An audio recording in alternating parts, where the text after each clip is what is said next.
Hello बच्चों, हम लोग मॉडल पेपर देख रहे थे। इसमें क्वेश्चन नंबर 3 के ए तक का हम लोग कर चुके थे। क्वेश्चन नंबर 3 का बी पूछता है कि डिस्क्राइब करिए डीएनए के डबल हेलिकल मॉडल को केवल नामांकित चित्र के द्वारा। आप मॉडल पेपर में क्वेश्चन देख भी सकते हैं। तो अगर डीएनए के डबल हेलिकल मॉडल या द्विकुंडलित रचना की बात करें, और खास करके इसमें वाटसन और क्रिक का नाम भी दे दिया है, तो वाटसन और क्रिक के द्वारा दिया गया मॉडल ही आपको बताना है। तो उसमें डीएनए की दोहरी कुंडलित रचना में दो कुंडलियां होती हैं। एक की ध्रुवणता 3 एंड से 5 एंड की तरफ होती है, जबकि दूसरे की ध्रुवणता 5 एंड से 3 एंड की तरफ। ये 5' और 3' क्या है? जो शर्करा के अणु हिस्से है, शुगर मॉलिक्यूल है, उसका 5वां कार्बन लास्ट में दिखेगा तो वो 5 एंड है। तीसरा कार्बन लास्ट में दिखेगा तो 3 एंड है। अच्छा, ये दोनों ही कुंडलियां एक सेंट्रल एक्सिस के साथ, एक केंद्रीय अक्ष के साथ दक्षिणावर्ती दिशा में कुंडलित होती है, राइट हैंडेडली क्वाइल्ड होती है। और इसकी जो एक टर्न या एक कुंडली होती है वो लगभग 34 एंगस्ट्राम के आसपास होती है, 34 एंगस्ट्राम।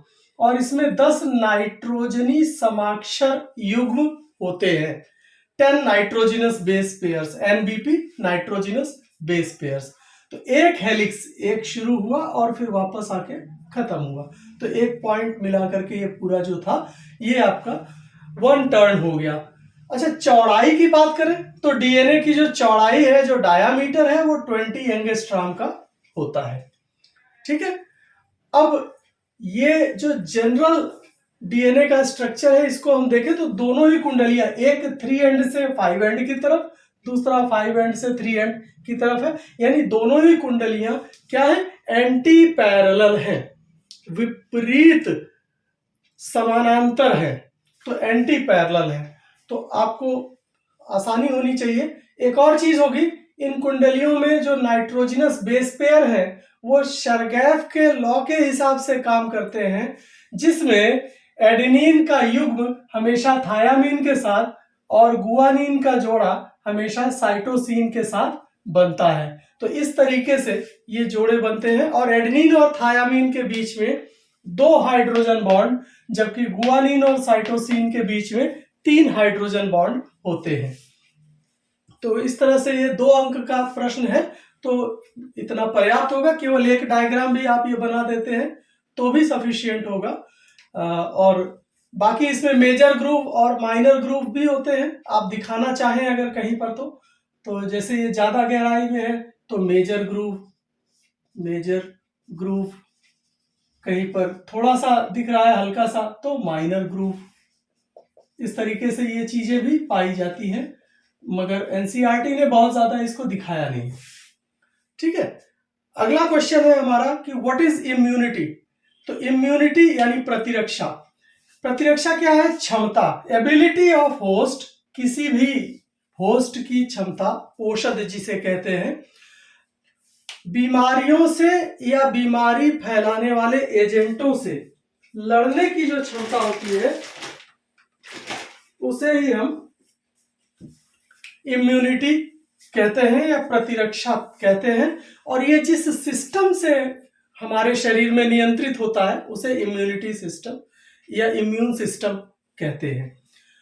इसमें डिफेंस, ये एक प्रकार का प्रतिरक्षा तंत्र है जो हमें बीमार होने से बचाता है। अब अगर देखें तो ये 2 प्रकार के हो सकते हैं, एक पैदाइशी जिसे इन्नेट इम्यूनिटी कहते हैं, दूसरा जो अनुभव के साथ हमारा शरीर प्राप्त करता है जिसे एक्वायर्ड इम्यूनिटी कहते हैं।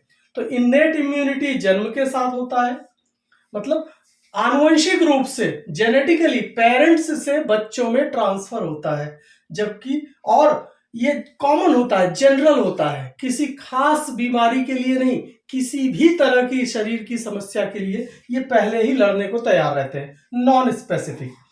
जबकि एक्वायर्ड इम्यूनिटी जो होती है वो हमारे शरीर में जब पहली बार फर्स्ट एनकाउंटर होता है बीमारी फैलाने वाले एजेंट्स का, तो उसके बाद हमारा शरीर इसको निर्मित करता है अपने शरीर में, अपने अंदर, ताकि उस बीमारी से लड़ सके। और ये होस्ट स्पेसिफिक हो गया इस तरह से, यानी कि किसी विशेष बीमारी फैलाने वाले एजेंट के लिए ही काम करेगा। तो इस तरह से हम, इतना पर्याप्त होना चाहिए 2 नंबर के लिए, और बहुत अधिक अनावश्यक बातें नहीं भी लिखनी चाहिए आपको, बिल्कुल। तो उम्मीद करता हूं ये बातें आपको समझ में आई। अगला क्वेश्चन अगली क्लास में। धन्यवाद।